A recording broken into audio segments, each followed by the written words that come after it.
ಸಿಂಪಲ್ಲಾಗಿ ಸೌತೆಕಾಯಿ ದೋಸೆನ ಯಾವ ರೀತಿ ಮಾಡೋದು ಅಂತ ನೋಡೋಣ. ನಾನು ಇದಕ್ಕೆ ಒಂದು 5 ಸೌತೆಕಾಯನ್ನು ತೊಗೊಂಡಿದ್ದೀನಿ, ಒಂದು ಬೌಲಷ್ಟು ರವೆಯನ್ನು ತೊಗೊಂಡಿದ್ದೀನಿ. ಯಾವ ರವೆ ಬೇಕಿದ್ರೂ ತೊಗೊಳ್ಬೋದು. ರವೆಯನ್ನು ಒಂದು ಬೌಲ್ಗೆ ಹಾಕೋತಾ ಇದ್ದೀನಿ. ಒಂದು ಬೌಲ್ಗೆ ಹಾಕ್ಬಿಟ್ಟು ಅದಕ್ಕೆ 1 ಗ್ಲಾಸಷ್ಟು ನೀರನ್ನು ಸೇರಿಸಿ, ನೋಡಿ ರವೆ ಮುಳುಗೋ ಅಷ್ಟು ನೀರನ್ನು ಮಾತ್ರ ಸೇರಿಸ್ಕೊಳ್ಳಿ ಸಾಕು, ರವೆ ನೆನಿಬೇಕು ಅದರಿಂದ. ಈಗ ನೋಡಿ ನಾನು ರವೆ ಮುಳುಗೋ ಅಷ್ಟು ನೀರನ್ನು ಸೇರಿಸ್ಬಿಟ್ಟು ಇದನ್ನು ಒಂದು 20 ಮಿನಿಟ್ಸ್ ರೆಸ್ಟ್ ಮಾಡಲಿಕ್ಕೆ ಬಿಡಿ. ನೋಡಿ ಈ ರೀತಿಯಾಗಿ ರವೆ ಮುಳುಗೋ ಅಷ್ಟು ನೀರನ್ನು ಸೇರಿಸ್ಬಿಟ್ಟು ಇದನ್ನು ಮುಚ್ಚಿಬಿಟ್ಟು ಒಂದು 20 ಮಿನಿಟ್ಸ್ ಬಿಟ್ಟರೆ ಸಾಕಾಗುತ್ತೆ. ಈಗ ನೋಡಿ 20 ನಿಮಿಷ ಆಗಿದೆ. ಈಗ ಇದಕ್ಕೆ ಒಂದು 3ರಿಂದ 4 ಸೌತೆಕಾಯಿಯನ್ನು ನಾನು ಕಟ್ ಮಾಡಿಬಿಟ್ಟು ಸಿಪ್ಪೆ ತೆಗೆದುಬಿಟ್ಟು ಕಟ್ ಮಾಡಿ ಇಟ್ಕೊಂಡಿದ್ದೀನಿ.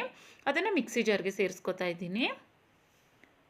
ಈಗ ನೋಡಿ ಸೌತೆಕಾಯಿನ ಸೇರಿಸಿದ್ಮೇಲೆ ಅದಕ್ಕೆ ಒಂದು 2 ಹಸಿ ಮೆಣಸಿನಕಾಯನ್ನು ಸೇರಿಸ್ಕೊಳ್ಳಿ ಖಾರಕ್ಕೆ. ನಂತರ ಒಂದು ಅರ್ಧ ಕಪ್ಪಷ್ಟು ಅದಕ್ಕೆ ತೆಂಗಿನ ತುರಿಯನ್ನು ಸೇರಿಸ್ಕೊತಾ ಇದ್ದೀನಿ.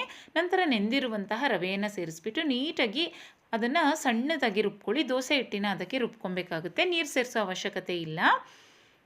ನೋಡಿ ನಾನು ಇದನ್ನು 2 ಸರಿ ಅದೇ ರೀತಿ ದೋಸೆ ಬ್ಯಾಟರ್ ಅದಕ್ಕೆ ಅದನ್ನು ರುಬ್ಕೊಂಡಿದ್ದೀನಿ. ಈಗ ಅದನ್ನು ಒಂದು ಬೌಲ್ಗೆ ಸೇರಿಸ್ಕೊತಾ ಇದ್ದೀನಿ. ಈಗ ಅದೇ ಮಿಕ್ಸಿ ಜಾರಲ್ಲಿ ನಾನು ಚಟ್ನಿನೂ ಸಹ ಮಾಡ್ಕೊಳ್ತಾ ಇದ್ದೀನಿ. ಚಟ್ನಿಗೆ ತೆಂಗಿನಕಾಯಿ ತುರಿ, ಸ್ವಲ್ಪ ಶುಂಠಿ ಮತ್ತು ಬೆಳ್ಳುಳ್ಳಿ, ಹಸಿಮೆಣಸಿನಕಾಯಿ, ಹುರ್ಗಡ್ಲೆ, ಸ್ವಲ್ಪ ಕರಿಬೇವಿನ ಸ್ವಲ್ಪ ಮತ್ತು ಕೊತ್ತಂಬರಿ ಸೊಪ್ಪನ್ನು ಸಹ ಸೇರಿಸ್ಕೊತಾ ಇದ್ದೀನಿ. ಅದಕ್ಕೆ ಒಂದು ಸ್ವಲ್ಪ ನೀರನ್ನು ಸೇರಿಸ್ಕೊಂಡು ನೋಡಿ ಈ ರೀತಿಯಾಗಿ ಸಣ್ಣದಾಗಿ ಗ್ರೈಂಡ್ ಮಾಡ್ಕೊಳ್ಳಿ. ಇದಕ್ಕೆ ಒಂದು ಒಗ್ಗರಣೆ ಹಾಕ್ಕೊಂಡ್ರೂ ಸಹ ತುಂಬ ಚೆನ್ನಾಗಾಗುತ್ತೆ. ಒಗ್ಗರಣೆ ಹಾಕಲಿಕ್ಕೆ ನಾನಿಲ್ಲಿ ಒಂದು 2 ಸ್ಪೂನಷ್ಟು ಎಣ್ಣೆ, 1 ಸ್ಪೂನಷ್ಟು ಸಾಸಿವೆ, ಸ್ವಲ್ಪ ಜೀರಿಗೆ, ಒಂದು ಸ್ವಲ್ಪ ಕರಿಬೇವಿನ ಸೊಪ್ಪನ್ನು ಸೇರಿಸ್ಬಿಟ್ಟು ಅದಕ್ಕೆ ಒಗ್ಗರಣೆಯನ್ನು ಹಾಕ್ಕೊಂಡಿದ್ದೀನಿ. ಬೇಕಿದ್ರೆ ಒಣಮೆಣಸಿನಕಾಯಿನೂ ಸೇರಿಸ್ಬಿಟ್ಟು ಒಗ್ಗರಣೆ ಹಾಕ್ಕೊಳ್ಳಿ, ಚೆನ್ನಾಗಾಗುತ್ತೆ. ನಂತರ ನೋಡಿ ಇಲ್ಲಿ ಇದೇನು ದೋಸೆ ಬ್ಯಾಟರ್ ಇತ್ತು, ನಾನು ಅದಕ್ಕೆ ಒಂದು ಸ್ವಲ್ಪ ಉಪ್ಪು ಮತ್ತು ಸ್ವಲ್ಪ ಸೋಡವನ್ನು ಸೇರಿಸ್ಕೊಂಡಿದ್ದೀನಿ. ನಂತರ ಅದಕ್ಕೆ ಸ್ವಲ್ಪ ಕೊತ್ತಂಬರಿ ಸೊಪ್ಪು ಮತ್ತು ಈರುಳ್ಳಿಯನ್ನು ಸಣ್ಣದಾಗಿ ಹೆಚ್ಚಿ ಸೇರಿಸ್ಕೊಂಡಿದ್ದೀನಿ. ನಿಮಗೆ ತುಂಬ ತೆಳುವಾಗಿ ಗರಿಗರಿಯಾಗಿ ದೋಸೆ ಬೇಕು ಅಂದರೆ ಈರುಳ್ಳಿಯನ್ನು ಸೇರಿಸ್ಕೊಂಬಿಡಿ, ಬರೀ ಕೊತ್ತಂಬರಿ ಸೊಪ್ಪನ್ನು ಮಾತ್ರ ಸೇರಿಸ್ಕೊಳ್ಳಿ. ಈರುಳ್ಳಿಯನ್ನು ಸೇರಿಸ್ಕೊಂಡ್ರೆ ಸ್ವಲ್ಪ ದಪ್ಪದಾಗಿ ದೋಸೆಯನ್ನು ಮಾಡ್ಕೊಬೇಕಾಗುತ್ತೆ. ನಾನು ನೋಡಿ ಈರುಳ್ಳಿಯನ್ನು ಸೇರಿಸಿರೋದ್ರಿಂದ ತುಂಬ ಗರ್ಗರಿಯಾಗಿ ದೋಸೆ ಮಾಡ್ಕೊಳ್ಳಿಕ್ಕೆ ಆಗಲ್ಲ, ಅಂದರೆ ತುಂಬ ತೆಳುವಾಗಿ ಮಾಡ್ಕೊಳ್ಳಿಕ್ಕಾಗಲ್ಲ, ಅಂದರೆ ಸ್ವಲ್ಪ ದಪ್ಪದಾಗಿ ದೋಸೆಯನ್ನು ಮಾಡ್ಕೊಳ್ಬೇಕಾಗುತ್ತೆ.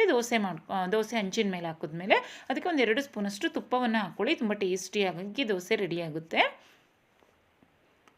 ಈಗ ನೋಡಿ ನೀಟಾಗಿ ಇದನ್ನು ಮೀಡಿಯಮ್ ಟು ಲೋ ಫ್ಲೇಮಲ್ಲಿ ನೀಟಾಗಿ ಒಂದು 5ರಿಂದ 6 ನಿಮಿಷ ಚೆನ್ನಾಗಿ ಫ್ರೈ ಮಾಡ್ಕೊಳ್ಬೇಕಾಗುತ್ತೆ ದೋಸೆನ. ಮತ್ತು ದೋಸೆ ಈರುಳ್ಳಿ ಹಾಕಿರೋದ್ರಿಂದ ಒಂದು ಸ್ವಲ್ಪ ದಪ್ಪಗೆ ಬರುತ್ತೆ ದೋಸೆ.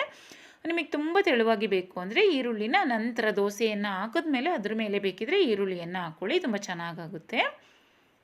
ಇದು ಮಾರ್ನಿಂಗ್ ಬ್ರೇಕ್ಫಾಸ್ಟ್ಗೆ ಇನ್ಸ್ಟಂಟಾಗಿ ಏನೂ ರೆಡಿ ಮಾಡ್ಕೊಳ್ಳಿಲ್ಲ ಅಂದರೆ ಸೌತೆಕಾಯಿ ಇದ್ದರೆ ಈ ರೀತಿಯಾಗಿ ಇನ್ಸ್ಟಂಟಾಗಿ ಬ್ರೇಕ್ಫಾಸ್ಟ್ನ ರೆಡಿ ಮಾಡ್ಕೊಳ್ಬೋದು. ರೆಸಿಪಿ ಇಷ್ಟ ಆದರೆ ನೀವು ಸಹ ಟ್ರೈ ಮಾಡಿ, ಬೇರೆಯವ್ರಿಗೂ ಸಹ ಶೇರ್ ಮಾಡಿ, ಹಾಗೆ ಚಾನಲ್ನ ಸಬ್ಸ್ಕ್ರೈಬ್ ಮಾಡ್ಕೊಳ್ಳಿ. Thanks for watching. ಬಾಯ್.